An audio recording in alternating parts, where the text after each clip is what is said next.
Hello दोस्तों, comic story channel पर आप सभी लोगों का स्वागत है। हमारी आज की कॉमिक्स है डायमंड कॉमिक्स की पेशकश। डायमंड कॉमिक्स डाइजेस्ट की कॉमिक्स जिसका नाम है दुर्गा महिमा। तो दोस्तों, जैसा कि हम लोग जानते हैं कि आज नौ दुर्गा आज से स्टार्ट है। तो नौ दुर्गा के इस पावन अवसर पर हम दुर्गा जी की कॉमिक्स लेके आए हैं। तो ये दोस्तों वॉलपेपर है और ये पार्ट 1 है। तो चलिए शुरू करते हैं इसको। तो दोस्तों हम शुरू करते हैं हमारा दुर्गा महिमा का पार्ट 1। जैसा कि आज हमारा नवरात्रि का पहला दिन है, तो माँ शैलपुत्री का आज दिन है। उनको मेरा बारंबार प्रणाम और मैं यह कॉमिक्स शुरू करता हूँ। दुर्गा महिमा भारतवर्ष के कोने कोने में जिस देवी देवताओं की सबसे अधिक पूजा उपासना की जाती है वह है जगत जननी माँ दुर्गा। जम्मू कश्मीर में माँ वैष्णव देवी से लेकर असम में कामाक्षा देवी के मंदिर तक अनेक माँ दुर्गा के मंदिर हैं, जिनमें उनकी पूजा उपासना उनके भिन्न भिन्न रूपों में की जाती है। माँ दुर्गा के अनेक रूप हैं, जहाँ उन्हें चंद्रमुंड, महिषासुर जैसे भयंकर राक्षसों का संहार करने वाली महाकाली चामुंडा और महादुर्गा के रूप में पूजा जाता है। वहाँ शाकंभरी देवी और जगत का कल्याण तथा पालन करने वाली दुर्गा भवानी के रूप में भी उनकी उपासना की जाती है। माँ दुर्गा से संबंधित अनेक कथाएं पुराणों में और लोक जीवन में प्रचलित हैं। डायमंड कॉमिक्स ने उन्हीं चित्रमय कथाओं को अपने बाल पाठकों के लिए प्रकाशित किया है, ताकि वे माँ दुर्गा की महानता से भली भांति परिचित हो सकें। दुर्गा महिमा भगवान विष्णु क्षीर सागर में से प्रलय के बाद जब सारी पृथ्वी जल में डूब गई, तब भगवान विष्णु क्षीर सागर में शेषनाग को सैया बनाकर जा सोए। अचानक उनके कान के मैल से दो दानवों ने जन्म लिया। उनमें से एक का नाम मधु था और दूसरे का नाम कैटव था। जब मधु और कैटव जवान हो गए तो उन्होंने पृथ्वी को जल में डूबा देखकर मधु ने कैटव से पूछा, भाई कैटव, यह बताओ, यह सीमाहीन अगाध जल किस पर ठहरा हुआ है? इसके साथ ही और एक और प्रश्न है भाई, एक और भी प्रश्न है भाई, इस जल को किसने पैदा किया और क्यों किया? इस बात को जानने के लिए हमें तपस्या करनी पड़ेगी, लेकिन हम तपस्या किसे प्रसन्न करने के लिए करें जो हमारे इन प्रश्नों का उत्तर दे सके? भाई, यह तो मानना ही पड़ेगा कि इस संसार में कोई ना कोई ऐसी शक्ति अवश्य है जिसने हमें पैदा किया है। हम उसी शक्ति को प्रसन्न करने के लिए तपस्या करेंगे। ठीक है, हम जल में खड़े खड़े ही उस महाशक्ति को प्रसन्न करने के लिए तपस्या करेंगे। मधु और कैटव जल में खड़े खड़े तपस्या करने लगे और एक दिन भगवती महामाया उनकी तपस्या से प्रसन्न होकर प्रकट हो गई। पुत्रों, मैं तुम्हारी तपस्या से अत्यंत प्रसन्न हूँ, जो इच्छा हो वर मांग लो। देवी, यदि आप हमारी तपस्या से प्रसन्न हैं तो हम दोनों भाइयों को अमर बना दीजिए। पुत्रों, इस संसार में जो भी जन्म लेता है उसे एक ना एक दिन मरना ही पड़ता है। तब देवी हमें यह वरदान दीजिए कि हमें युद्ध में कोई पराजित ना कर सके। हाँ, मैं यह वरदान दे सकती हूँ, तुम्हें युद्ध में कोई भी पराजित नहीं कर पाएगा। और महादेवी, हमारी मृत्यु हमारी इच्छा अनुसार हो, तथास्तु। देवी से वर प्राप्त करने के बाद मधु और कैटव को अत्यधिक अभिमान हो गया। वे चारों ओर फैले जल को रौंदते हुए इधर उधर घूमने लगे। जल में घूमते घूमते अचानक एक दिन उनकी नज़र पद्मासन पर बैठे ब्रह्मा जी पर पड़ गई। कैटव, जल में हजारों चक्कर काटने के बाद यह आदमी दिखाई दिया है, चलो इससे कहें कि हमसे युद्ध करे। हाँ चलो भैया। मधु और कैटव ब्रह्मा जी के पास पहुंच गए। कौन हो तुम? खैर, कोई भी क्यों ना हो, तुम हमारे साथ युद्ध करो और यह पद्मासन हमें दे दो, क्योंकि यह हम जैसे वीरों को ही शोभा देता है। मधु कैटव की बात सुनकर ब्रह्मा जी सोच में पड़ गए। पता नहीं यह दोनों दानव कितने शक्तिशाली हैं, और शत्रु की शक्ति को जाने बिना उससे युद्ध करना समझदारी नहीं होती। इसलिए शेषनाग की शैया पर सोए हुए भगवान विष्णु को जगा देना चाहिए, वही इन दैत्यों से वर्षों तक युद्ध कर सकते हैं। यह सोचकर ब्रह्मा जी योग निद्रा की स्तुति करने लगे। महादेवी, तुम ही इसकी जननी हो, तुम ही इस संसार के सभी प्राणियों में निवास करती हो, तुम ही योग निद्रा हो। कृपा करके भगवान विष्णु को जगा दो, क्योंकि मधु कैटव नाम के असुरों ने बड़ा उत्पात मचा रखा है। साथ ही भगवान विष्णु को प्रेरणा दो कि वह मधु कैटव का वध कर डालें। ब्रह्मा जी की स्तुति से प्रसन्न होकर योग निद्रा भगवान विष्णु के शरीर से हटकर एक ओर खड़ी हो गई और भगवान विष्णु उठकर बैठ गए। अरे ब्रह्मा जी, आप अपना जप तप छोड़कर यहाँ कैसे आ गए, और आप इतने भयभीत क्यों दिखाई दे रहे हैं? भगवान, मधु और कैटव ने आपके कान के मैल से उस समय जन्म लिया था जिस समय प्रलय के बाद आप योग निद्रा के वशीभूत होकर सो रहे थे। ओह, वे दोनों दैत्य मेरा पद्मासन छीन लेना चाहते हैं और कहते हैं कि मैं उनसे युद्ध करूं, और शत्रु के बल को जाने बिना मैं युद्ध करना उचित नहीं समझता। आप अपने पद्मासन पर बैठकर अपना जप तप कीजिए, मधु और कैटभ से युद्ध मैं करूंगा। ठीक है भगवान, लेकिन मधु और कैटभ ने तपस्या करके माँ भगवती से यह वरदान प्राप्त किया है कि उनकी मृत्यु उनकी इच्छा से ही होगी और संसार का कोई भी योद्धा उन्हें पराजित नहीं कर सकेगा। पहले मैं उनसे युद्ध करूंगा। जब मैं यह देखूंगा कि वे दोनों मुझसे अधिक शक्तिशाली हैं तो मैं माँ भगवती से सहायता मांगूंगा। ठीक है भगवान। विष्णु जी शेष शैया से उठकर मधु और कैटभ के सामने आ गए।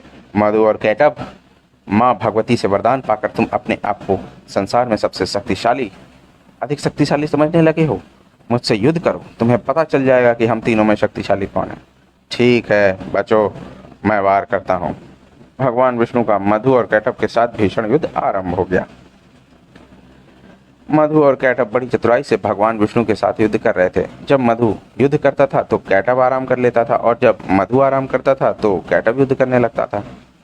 लेकिन भगवान विष्णु अकेले थे, इसलिए उन्हें अकेले ही दोनों से एक पल भी विश्राम किए बिना युद्ध करना पड़ रहा था। मधु कैटभ, तुम दो हो, इसलिए बारी बारी युद्ध भी करते हो और विश्राम भी कर लेते हो, लेकिन मैं एक पल भी विश्राम किए बिना निरंतर तुम दोनों से युद्ध कर रहा हूँ। फिर हम क्या करें? युद्ध के नियमों के अनुसार तुम्हें मुझे विश्राम करने का समय देना चाहिए। ठीक है, तुम भी विश्राम कर लो, हम दोनों भी सो लें। जब मधु कैटभ सो गए तो भगवान विष्णु ने माँ भगवती का स्मरण किया। माँ भगवती प्रकट हो गईं। भगवान, इस समय आपने मुझे कैसे याद किया? देवी, आपसे वरदान प्राप्त कर मधु कैटभ का अभिमान अत्यधिक बढ़ गया है, इनका वध करने में मेरी सहायता करो। मैं आपकी क्या सहायता कर सकती हूँ? तुम किसी भी तरह युद्ध की ओर से इनका ध्यान बांट दो, फिर मैं कोई ना कोई उपाय खोज लूंगा। देवी ने तत्काल एक बहुत ही सुंदर स्त्री का रूप धारण कर लिया और उस स्थान की ओर चल दी जहां मधु और कैटभ विश्राम कर रहे थे। कितनी सुंदर स्त्री है, सुंदर ही नहीं आकर्षक भी है, इसे हमारे साथ रहना चाहिए। हाँ भैया, चलो इससे कहें कि हमारे साथ रहे, हमारा मन लगा रहेगा। मधु और कैटभ उठ खड़े हुए और देवी की ओर बढ़ने लगे। ठहरो, कहाँ जा रहे हो तुम दोनों? मुझसे युद्ध करो। इस समय युद्ध करने की हमारी कोई इच्छा नहीं है, हम उस सुंदरी के पास जा रहे हैं। मधु और कैटभ, तुम दोनों भाई युद्ध कला में बहुत निपुण हो, जो भी इच्छा हो वर मांग लो। विष्णु, हम भिखारी नहीं हैं, हम किसी से कुछ नहीं मांगते। हाँ, तुम जो भी चाहो हमसे मांग लो। अगर तुम मुझे कुछ देना चाहते हो तो मेरे हाथों से मरने के लिए तैयार हो जाओ और यह बता दो कि तुम्हारा वध कैसे करूं। ठीक है, हम मृत्यु स्वीकार करते हैं, लेकिन तुम हमें ऐसे स्थान पर ही मार सकते हो जहां जल ना हो। हा हा हा हा हा। वाह भैया, तुम तो विष्णु से भी अधिक चालाक निकले। चारों ओर हजारों योजन तक जल ही जल दिखाई दे रहा है। यहाँ कोई ऐसा स्थान नहीं है जहाँ जल ना हो। ना तो विष्णु को कोई ऐसा स्थान मिलेगा जहाँ जल ना हो, और ना यह हमें मार सकेंगे। लेकिन भगवान विष्णु ने मधु और कैटभ को पकड़कर अपनी जांघ पर लिटा लिया। मधु कैटभ अपना आकार बढ़ाने लगे ताकि उनके बदन का कोई भाग जल से छू जाए, लेकिन भगवान विष्णु भी उनके साथ साथ अपना आकार भी बढ़ाते चले गए और फिर उन्होंने सुदर्शन चक्र से उनके सिर काट डाले। तो दोस्तों, हमारी ये वाला कॉमिक्स हमारी यहीं समाप्त होती है और हमारा दूसरा पार्ट इसका शुरू होता है। अगली कॉमिक्स यानी कि स्टार्ट होती है। युगों पहले की बात है। तनु नामक दैत्य के दो पुत्र थे। एक का नाम रंभ और दूसरे का नाम करम्ब था। दोनों भाई अत्यंत बलशाली थे। उन्होंने अपने बाहुबल से पाताल और पृथ्वी दोनों लोकों पर अधिकार कर लिया था। भैया, हम पाताल और पृथ्वी दोनों लोक पर विजय प्राप्त कर चुके हैं और अब हमारा अंतिम लक्ष्य स्वर्ग लोक को अपने अधिकार में करना है, तभी हम तीनों लोकों के स्वामी के रूप में विख्यात हो सकते हैं। हाँ भाई, स्वर्ग लोक में रहने वाले देवताओं और दानवों में जब से उनका जन्म हुआ है तभी से शत्रुता चली आ रही है। मैं चाहता हूँ कि एक एक देवता को मौत के घाट उतार कर स्वर्ग लोक पर अधिकार कर लूँ।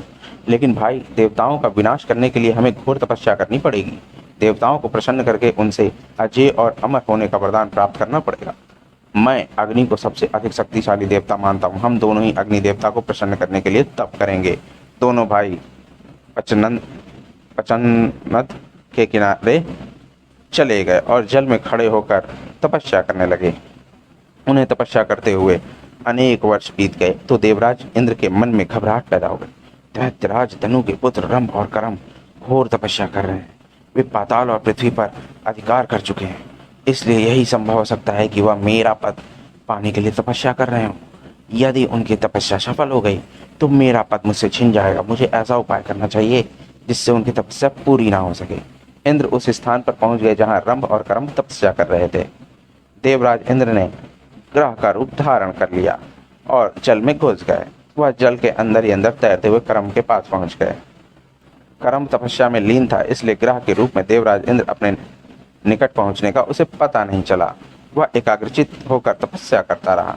देवराज इंद्र ने करम की टांग अपने लंबे और भयानक मुंह में दबा ली और बड़ी तेजी से उसे घसीटते हुए गहरे जल में ले गए और फिर उन्होंने करम के शरीर के अपने दांतों से टुकड़े कर दिए।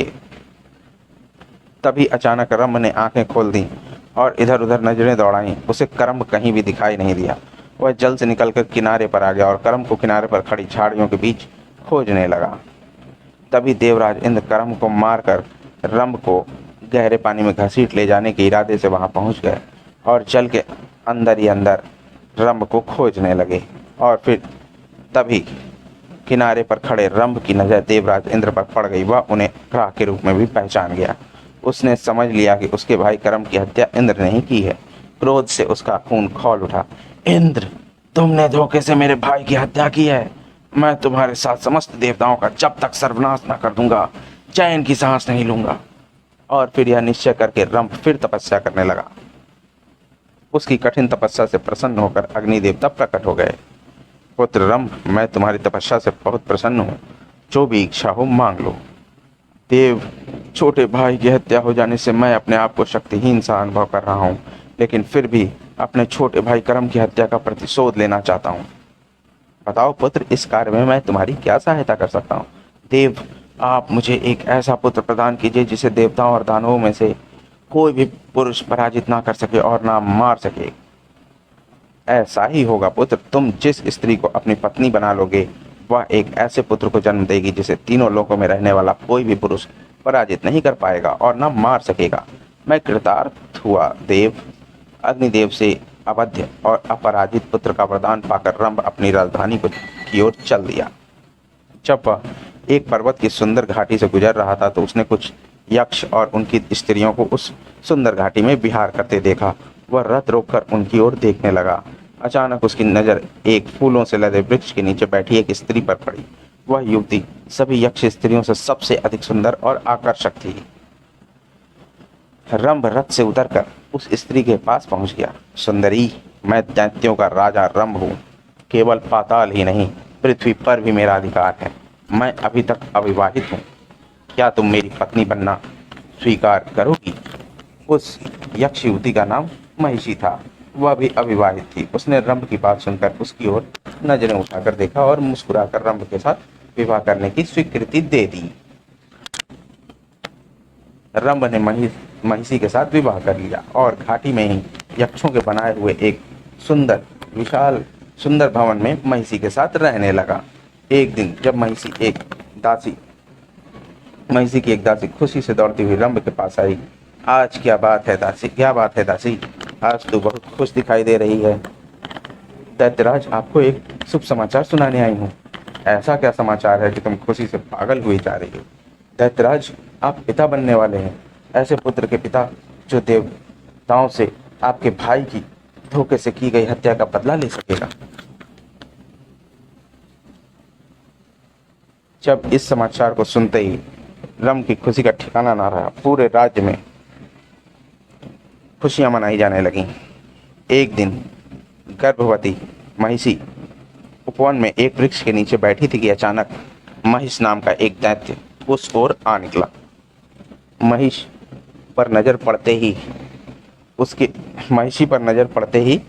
उसके मन में उसे पत्नी बनाने की इच्छा जाग उठी। वह उसे ललचाई नजरों से देखता हुआ उसकी ओर बढ़ने लगा। सुंदरी, मैं अपार शक्तिशाली दैत्य हूँ। क्या तुम मेरी पत्नी बनना स्वीकार करोगी? मेरा नाम महिष है। तुम दैत्य हो महिष? क्या तुम्हें पता नहीं कि मैं दैत्यराज रंभ की पत्नी हूँ? मैं पतिव्रता हूँ। विवाह का प्रश्न ही नहीं उठता। तो दोस्तों, हमारा ये दुर्गा महिमा का कॉमिक्स का पार्ट 1 यहीं पर समाप्त होता है। मिलते हैं दुर्गा महिमा के कॉमिक्स के पार्ट 2 में, जिसमें इस कहानी को जारी रखा जाएगा और आप इसे वहाँ पर खोलकर पढ़ सकते हैं। इसका लिंक आपको इसके डिस्क्रिप्शन में मिल जाएगा, आप इसे वहाँ पर खोलकर पढ़ सकते हैं। तो दोस्तों, हमारी ये कॉमिक्स यहीं पर समाप्त होती है। आपको ये कॉमिक्स कैसी लगी हमें कमेंट सेक्शन में ज़रूर बताएं और हमारे चैनल को सब्सक्राइब करना ना भूलें। मिलते हैं अगली कॉमिक्स में। धन्यवाद।